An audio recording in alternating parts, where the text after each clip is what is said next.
Le Guide Noir, une émission du réseau Sortir du colonialisme 33 sur la Clé des Ondes 90.1.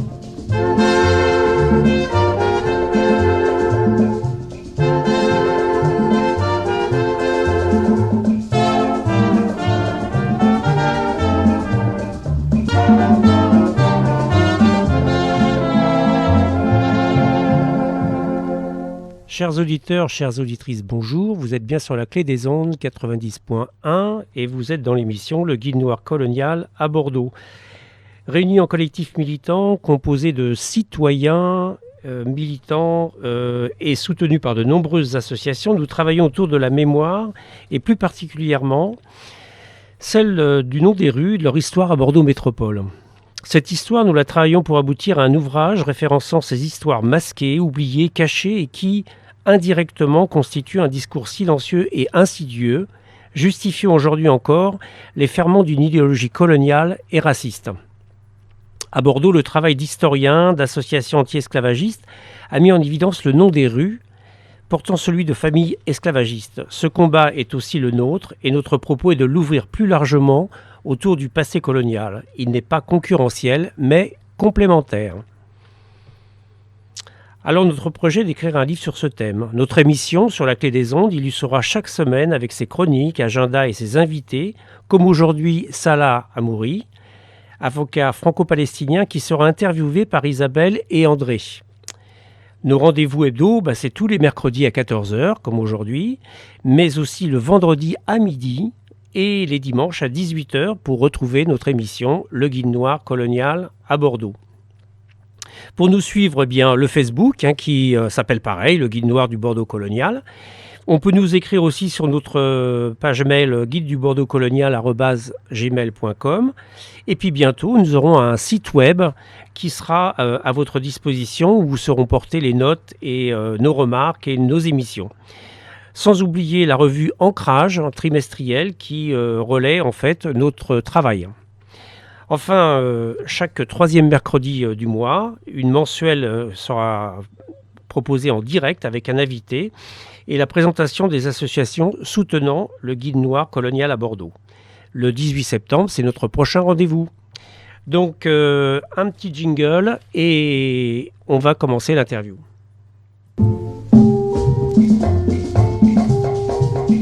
Le Guide Noir, une émission du réseau Sortir du colonialisme 33 sur la Clé des Ondes 90.1.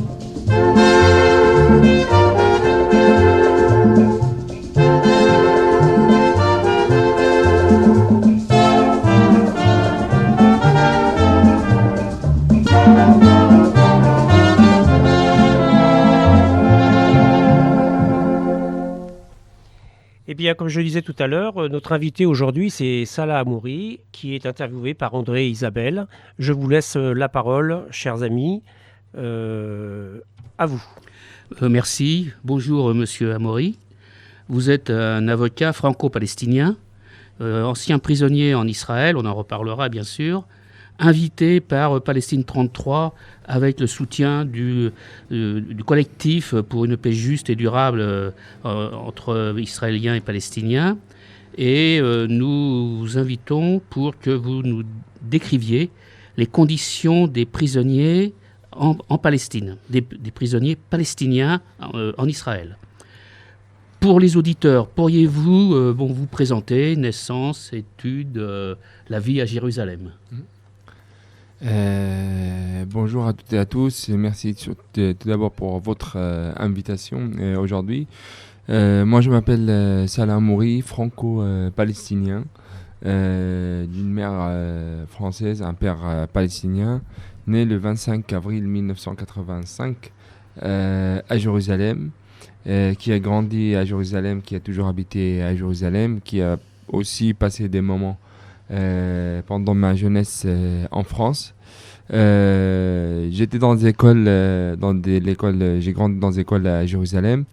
J'ai été arrêté comme beaucoup de jeunes à mon âge La deuxième intifada a déclenché dans août 2000. On était encore jeunes, 15-16 ans. J'étais arrêté la première fois à l'âge de 16 ans que j'étais à l'école. J'ai passé 5 mois accusé d'être membre d'un syndicat des étudiants à l'école. J'ai été libéré en février 2002.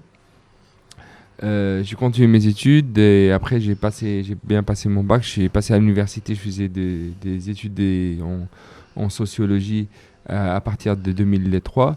J'ai été arrêté en détention administrative en 2004 pour 5 mois.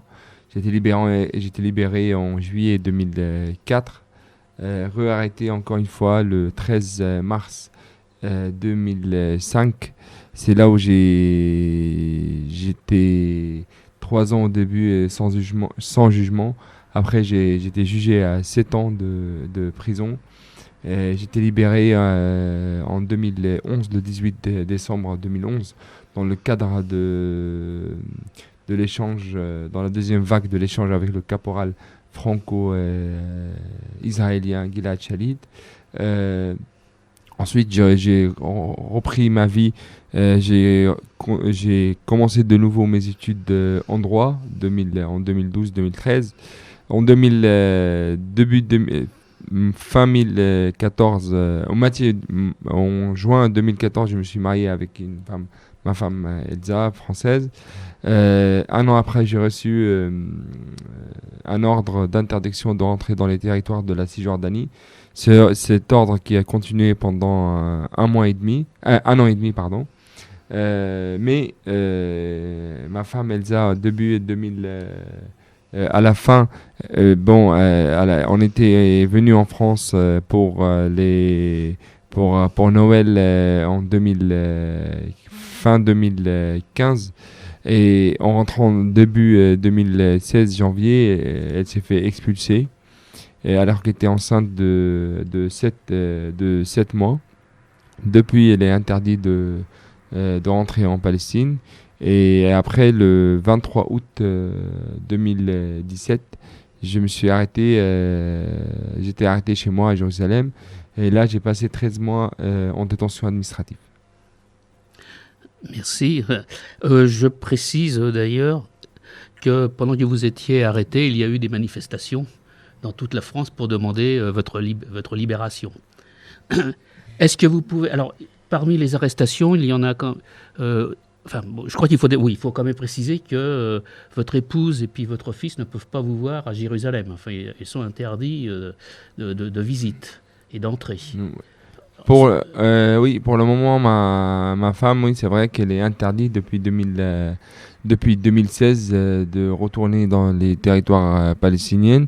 Pour le moment, ils disent c'est encore jusqu'à 2025. Ça veut dire encore 5-6 ans, mais on sait qu'avec l'occupation israélienne, il n'y a rien qui est sûr. On voit donc, vous mettez en évidence le scandale, justement, de la politique israélienne. Peut-être que vous pourriez préciser dans quelles conditions vous aviez été condamné. On avait parlé sur les pseudo-aveux, la nécessité d'avouer pour ne pas être emprisonné presque à vie, etc. Est-ce que vous pourriez donner donc quelques précisions Ouais. Alors le système, il faut savoir que il y a plusieurs systèmes judiciaires chez l'occupation israélienne. Les Palestiniens ne sont pas tous jugés de la même manière. Il y a les gens de la Cisjordanie qui ont un système spécial. Il y a les gens de Gaza qui ont un autre système. Il y a les gens de Jérusalem qui ont un troisième système. Moi, j'ai passé dans 2 systèmes différents, celle de Jérusalem et aussi celle de la Cisjordanie. Quand j'étais jugé la grande période là de 7 ans, j'étais jugé dans les tribunaux militaires illégaux qui se trouvent sur les territoires occupés. de 1967. Ce système que les Israéliens ils l'appellent entre guillemets justice, et tout le système judiciaire israélien, à mon avis, il fait partir du système de la colonisation et l'occupation israélienne. C'est pas un système où les Palestiniens où ils vont chercher leur justice, parce que ce système il fait partie de la répression du peuple palestinien. On voit bien la différence quand c'est un colon israélien qui est jugé et quand c'est un Palestinien, on voit bien la différence. Moi, au bout de... J'ai passé 3 ans, quand j'étais jugé à 7 ans, j'avais passé 3 ans sans jugement. Il y a un système qui s'appelle dans les tribunaux militaires israéliens qui s'appelle... faire un arrangement entre l'avocat et les procureurs militaires. Comme il y a 5000 et plus des fois des prisonniers politiques, alors pour eux les arrangements c'est le système le plus vite pour fermer, comme on dit, pour fermer les dossiers. Alors c'est de prêter coupable. Moi à mon cas c'était soit 7 soit 14, entre 7 et 14. Alors pour la majorité des prisonniers, ça vaut le coup de prêter coupable et avoir la moins des années en prison. Coupable même de ce qu'on n'a pas fait, quoi. Ouais, coupable dire coupable d'un truc qui n'était pas fait. Et après, cette fois-ci, j'étais en détention administrative pour expliquer. La détention administrative, c'était une loi qui était faite par le mandat britannique avant l'occupation israélienne en 1948. C'est un ordre militaire et ça, les Israéliens ils l'ont repris du système colonial britannique. C'est une loi militaire qui donne le droit au chef de l'armée israélienne dans la Cisjordanie ou à Jérusalem. En Cisjordanie, c'est le chef de l'armée en Cisjordanie.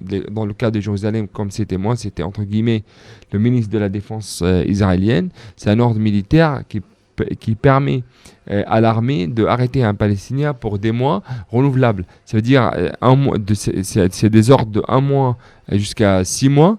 Mais c'est renouvelable, ça veut dire que tu peux passer encore 6 mois, plus 6 mois, plus 4, sans justification. Alors, le système, c'est que cette détention, elle est classifiée une détention discrète ou des dossiers qu'on ne peut pas parler, des dossiers secrets. Alors, le prisonnier et son avocat n'ont pas le droit de savoir il y a quoi dans le dossier, pourquoi tu es emprisonné. Tout ça toujours sur les raisons de sécurité que nous, on ne peut pas vous montrer de où est-ce qu'on a eu nos informations. Et le dossier, il reste entre le procureur et le juge militaire. Et l'avocat n'a pas le droit de savoir pourquoi, ni le prisonnier, savoir pourquoi tu es en prison. Ça suffit d'un petit bout de papier où il y a 2-3 lignes écrites dessus qui disent... que tel prisonnier ou prisonnière, ils sont un danger sur la sécurité d'Israël. C'est pour cette raison qu'on les met des mois renouvelables en prison. Et ça peut durer ad vitam aeternam. Alors, la plus longue période pour un prisonnier politique palestinien en détention administrative, ça a duré 8 ans. Oui.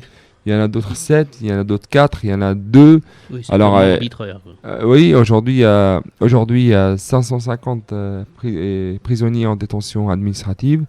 Il y a des prisonniers, il faut le dire, que comme la Cisjordanie elle était occupée de 1967 jusqu'à aujourd'hui, il y a des prisonniers que jusqu'à aujourd'hui ils ont fait 14 et 15 ans en détention administrative en faisant des allers-retours parce que l'arrestation elle ne s'arrête pas à la première fois. Des fois les gens ils sortent, ils sont là 2 ans, 3 ans en détention administrative, ils les lâchent 2-3 mois, 6 mois, après on les remet en prison encore 2-3 ans et ça continue comme ça. Oui, on est dans l'arbitraire le plus total de la plus grande démocratie du Moyen-Orient. Alors, c'est les alliés d'Israël qui aiment dire que c'est la démocratie du Proche-Orient. Vu le système colonial arbitraire d'Israël aujourd'hui qui respecte rien, ni droit de l'homme, ni de droit international, avec les soutiens des États-Unis et les forces mondiales, Israël continue de bafouer tout ce qui est droit des Palestiniens. Alors, est-ce que vous pouvez nous nous décrire les conditions de vie des prisonniers dans les prisons israéliennes. Alors, les conditions de vie des prisonniers politiques palestiniens dans les prisons israéliennes sont souvent et assez difficiles. Aujourd'hui, si on commence par des chiffres, il y a 5500 prisonniers politiques palestiniens. Parmi eux, il y a 230 enfants. Des enfants, vous pouvez trouver de l'âge de 12, 13, 14 ans jusqu'à l'âge de 18 ans. Il y a presque 70 femmes. Il y a 550 prisonniers en détention administrative. Il y a 600 prisonniers jugés à vie. Il y a 1000 prisonniers malades. Il y a 100 prisonniers, il y a 80 prisonniers qui ont passé plus que 25 ans dans les prisons. Il y en a une dizaine qui ont dépassé 30 ans dans les prisons israéliennes. Ces conditions de détention, les Israéliens ils les ont fabriquées pour briser la volonté, le pouvoir de ces prisonniers politiques. Malheureusement, juste hier, un prisonnier qui s'appelle Bassem Sayeh qui était mort dans les prisons israéliennes. Il faut préciser que depuis 1967 jusqu'à aujourd'hui, 221 prisonniers qui sont morts dans les prisons israéliennes. On leur refuse des soins d'ailleurs. Du coup, même si on leur donne le soin, on refuse de les libérer. On refuse de les libérer pour recevoir le soin adapté à l'extérieur. Et le pire est la crime contre l'humanité qui se passe aujourd'hui, qu'aujourd'hui Israël garde les corps des prisonniers dans les frigos jusqu'à la fin de leur peine. Depuis 2015 jusqu'à aujourd'hui, on a 4 prisonniers morts dans les prisons israéliennes et les 4 se trouvent dans ce qu'on appelle les cimetières animéraux israéliennes où l'occupation israélienne refuse de libérer les corps morts des prisonniers sous prétexte que nous, on les garde en cas qu'il y a un échange avec tel ou tel parti palestinien. Alors même la mort des prisonniers est utilisée pour torturer les familles. Alors c'est une torture qui continue aussi pour les familles. Les enfants bien sûr, les femmes, les enfants qui aussi subissent des circonstances, des détentions assez difficiles. Ils sont traités de la même façon que les prisonniers adultes. Je vais donner des exemples. L'occupation israélienne, malgré qu'elle avait signé la Convention des droits des enfants, refuse jusqu'à aujourd'hui de faire et d'établir un tribunal spécial pour les enfants. Ils sont jugés dans les mêmes tribunaux militaires illégaux que les prisonniers adultes. Les circonstances dans la prison elle-même sont les mêmes. Interdiction de continuer leurs études pendant des années. Interdiction, il y a des enfants qui peuvent passer des mois et des fois des années sans pouvoir visiter leurs parents. Il faut imaginer qu'il y a des durées de peine, par exemple pour des enfants de l'âge de 14-15 ans qui sont jugés à 20 et à 22 et 23 ans de prison. Ça veut dire qu'il va passer plus de sa vie en prison qu'à l'extérieur de prison. Et les prisons ne sont pas dans les territoires occupés, mais sont dans Israël, ce qui est contraire donc à la loi internationale. Tous les prisonniers politiques, à part, il y a une seule prison qui se trouve dans les territoires occupés de 1967, c'est la prison de Ofer, là où il y a le tribunal militaire. À part ça, tous les prisons de l'occupation israélienne sont transférés dans les territoires occupés de 1948, ça veut dire derrière la ligne verte. Ce qui limite la possibilité pour les familles de visiter leurs prisonniers. Le système, c'est vrai que le système de visite dans les prisons, il est assez difficile. La visite elle-même, c'est un moyen de torture pour les familles. Parce que par exemple pour les gens de Jérusalem et pour les gens de la Cisjordanie et les gens de Gaza, comme il y a des murs et il y a des checkpoints partout, les gens et les familles des prisonniers ils sont obligés de passer par la Croix-Rouge pour avoir une demande pour aller visiter. Alors les gens qui sont classifiés danger sur la sécurité d'Israël, tout ce qui est anciens prisonniers, ils n'ont pas le droit. Alors quand on imagine qu'il y a 30% de la société palestinienne qui est passée dans les prisons israéliennes depuis 1967, on sait bien que dans chaque famille, il y a quelqu'un qui a subi la prison. Alors je connais plein de cas que la mère ou le père, il était ancien prisonnier, son fils, il est jugé à 10 ans, pendant 10 ans, il n'a pas le droit de le voir. Ou des fois, quand il y a le père et la mère qui étaient anciens prisonniers, ils peuvent passer des années sans le voir. Et des fois, sous prétexte sécurité, un prisonnier, moi je connais quelques cas aussi, il peut passer 5, 6 et 7 ans sans pouvoir visiter sa famille. Pour des raisons de sécurité, alors que malgré quand tu visites, tu es devant une vitre avec un téléphone, tout est surveillé. Les familles, quand ils partent de la Cisjordanie, sont accompagnées par l'armée israélienne jusqu'à devant la prison. Alors la visite elle-même aussi, elle est utilisée par le système occupant pour torturer la famille d'un prisonnier et le prisonnier lui-même. Ce qui veut dire que lorsque les prisonniers sont enfin libérés, ils se retrouvent dans une situation difficile pour intégrer, parce qu'en 10 ans, la situation politique, familiale et autres ont changé. Donc il y a une période de réadaptation. Ah oui, c'est sûr, le réel pour un prisonnier, pour lui, pour moi, pour d'autres, pour des autres, c'est vrai que pour nous, la vie, au moment où on se fait arrêter, pour nous, la vie, elle s'arrête là au moment où on s'est fait arrêter. Alors, après, tu as passé 1 an, 5 ans, 10 ans, 7 ans. Il y a des 7 ans qu'à l'extérieur, tu connais pas. Il faut sortir, les découvrir, voir ce qui s'est passé, la famille, tout ça. Et c'est vrai, c'est pas facile de se réadapter dans la société, même avec la famille. C'est pour ça que tu vois par exemple, moi, je sais pas les autres, mais la majorité des prisonniers, tu vois, les relations sociales, par exemple, ça reste entre communautés des anciens prisonniers politiques qui étaient ensemble. Alors, parce que quand tu vis avec quelqu'un 24 heures sur 24 heures pendant 5-6 ans dans la même cellule, c'est pas en tant que relation humaine, c'est une relation à vie. Tu as vécu plus avec lui en tant que cœur qu'avec ta propre famille. Alors même pour donner un exemple du type de torture, même morale des autorités israéliennes, lorsque vous alliez être avocat, vous avez été arrêté juste avant de recevoir votre diplôme d'avocat. Oui, c'était juste avant de prêter serment. J'avais passé les examens. J'avais passé l'examen écrit et oral. Et il me restait 2 jours pour prêter serment. Et c'est juste là que je me suis fait arrêter. Oui. Alors, il y a une association, je crois, qui s'appelle l'Adamer, qui consiste à aider les prisonniers palestiniens, et vous en êtes l'avocat. Oui, moi je suis avocat.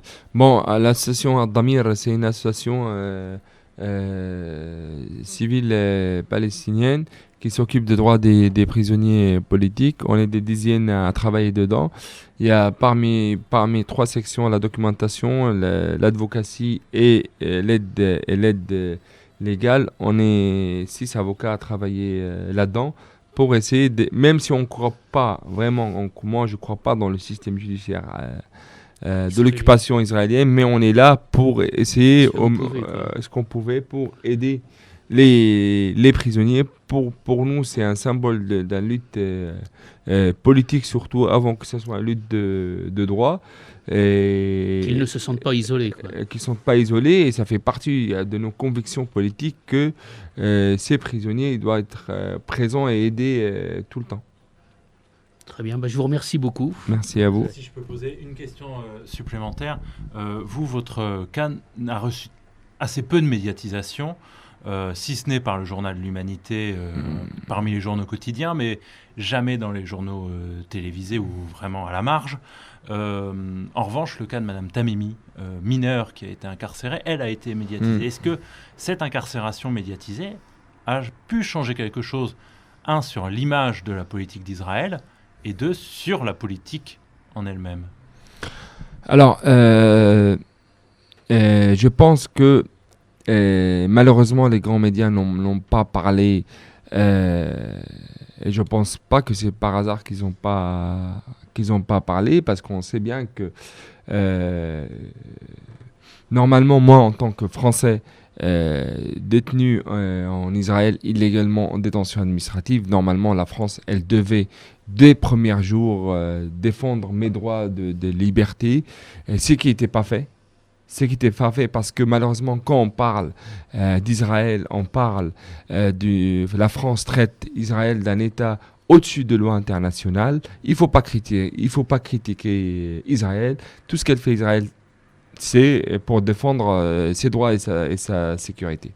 Moi, je pense que la médiatisation de cas de Ahd ou d'autres cas, c'est important. Il faut continuer au-delà. Même quand on a parlé de comités de soutien qui étaient faits pour moi ici en France, je pense qu'il faut continuer. C'est très important de montrer que Israël n'est pas la démocratie du Proche-Orient. À l'inverse, c'est le dernier pays qui occupe un peuple. Il continue.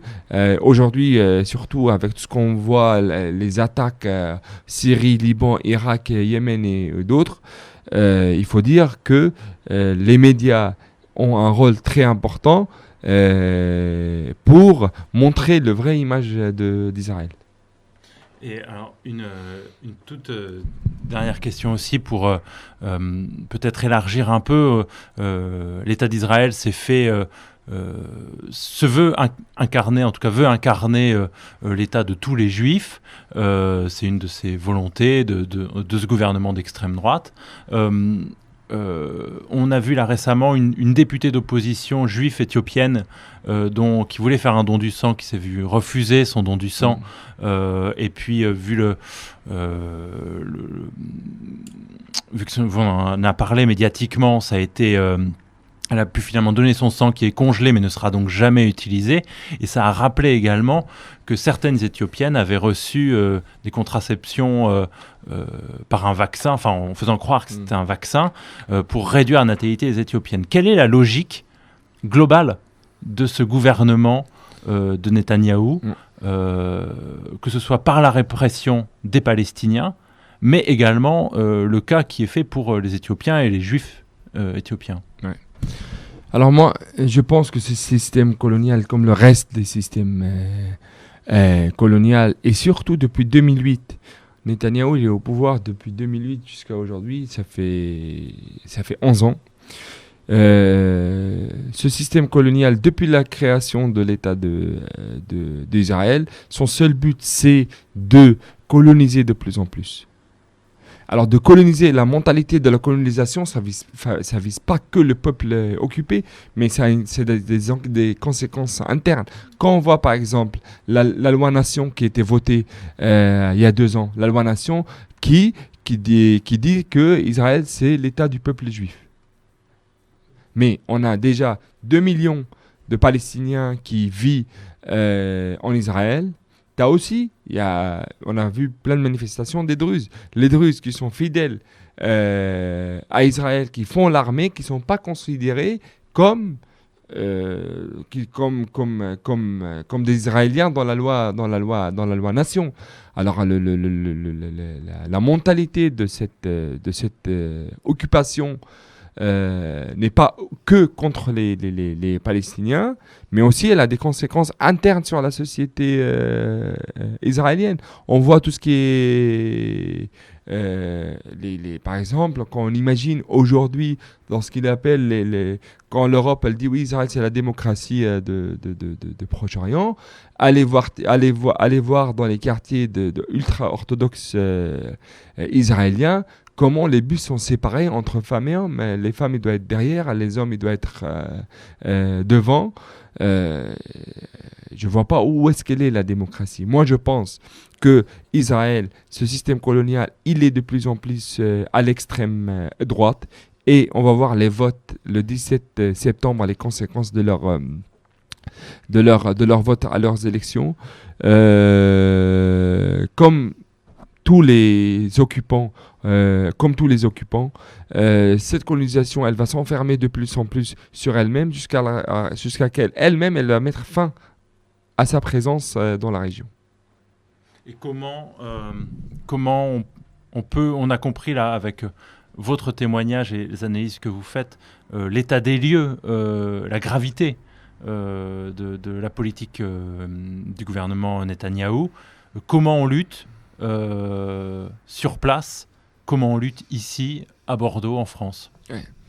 Alors, je pense qu'au niveau, sur place, le peuple palestinien il continue son refus de l'occupation dans tous les moyens possibles qu'il peut. Et là, je précise sur tous les moyens, parce que c'est le droit du peuple palestinien de choisir le bon moyen et le bon moment de choisir le bon moyen pour lutter. Au niveau international, ici à Bordeaux, il faut dire que le soutien international et pour les Palestiniens, c'est un mouvement très important. C'est un mouvement qui fait partie de la lutte. Ça fait un élément de la lutte des peuples palestiniens.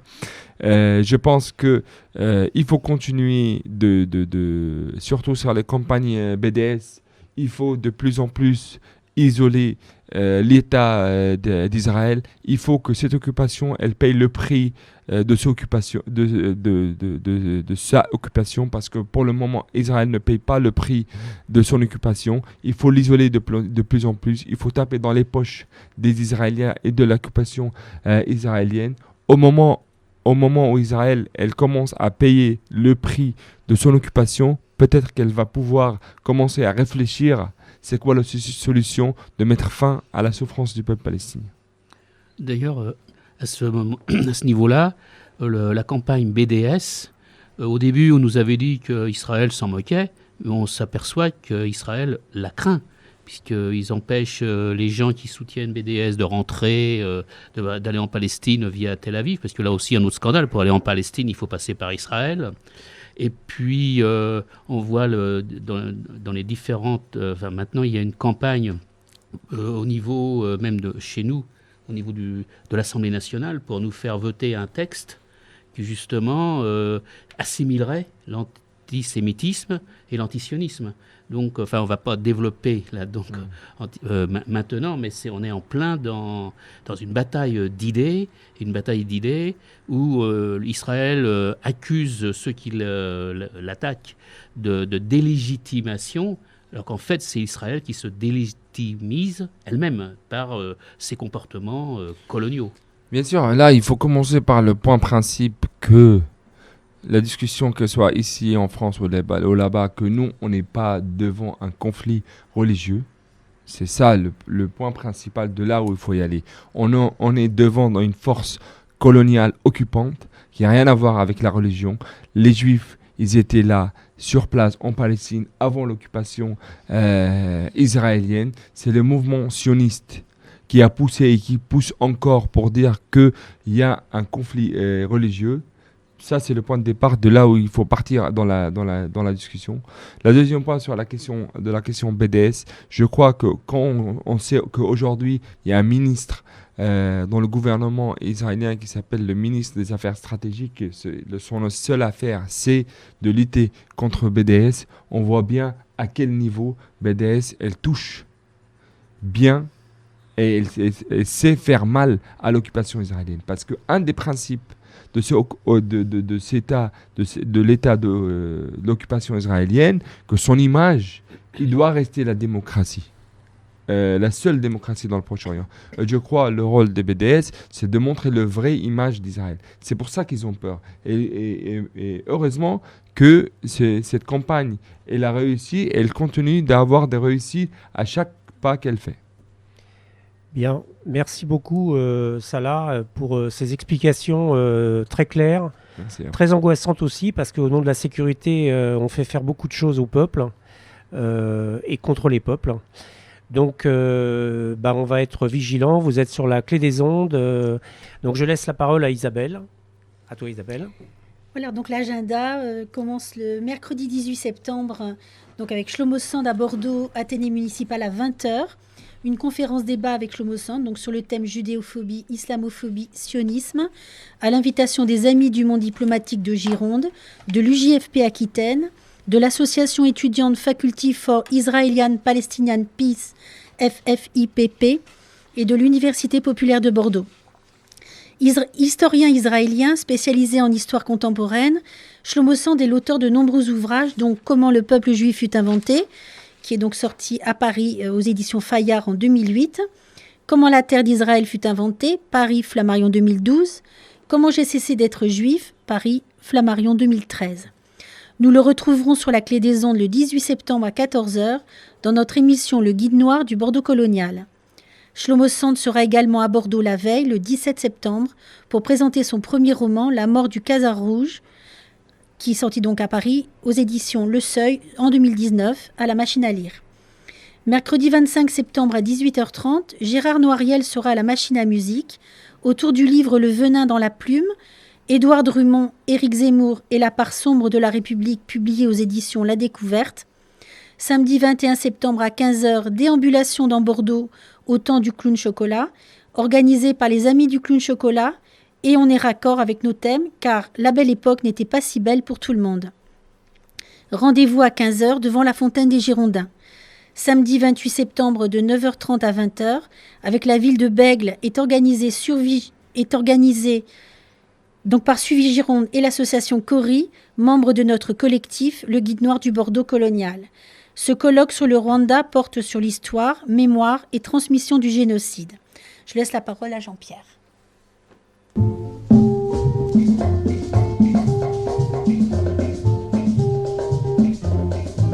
Le Guide Noir, une émission du réseau Sortir du colonialisme 33 sur la radio La Clé des Ondes 90.10.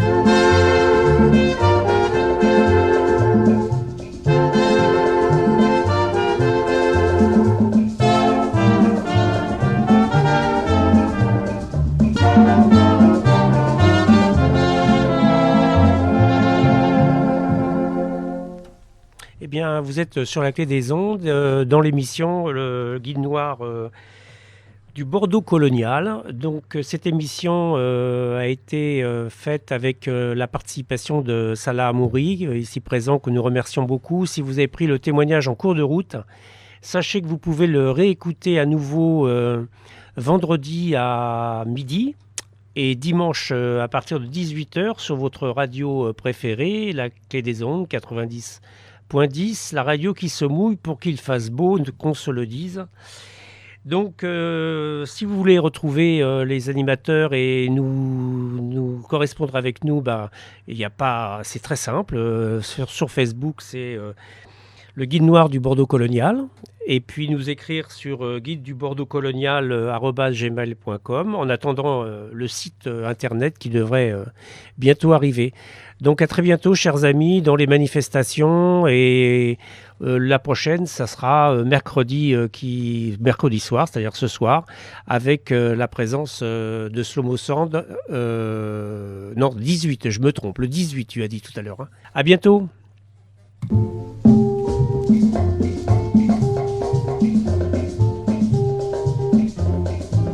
Le Guide Noir, l'émission par le réseau Sortir du colonialisme 33 sur la Clé des Ondes 90.10.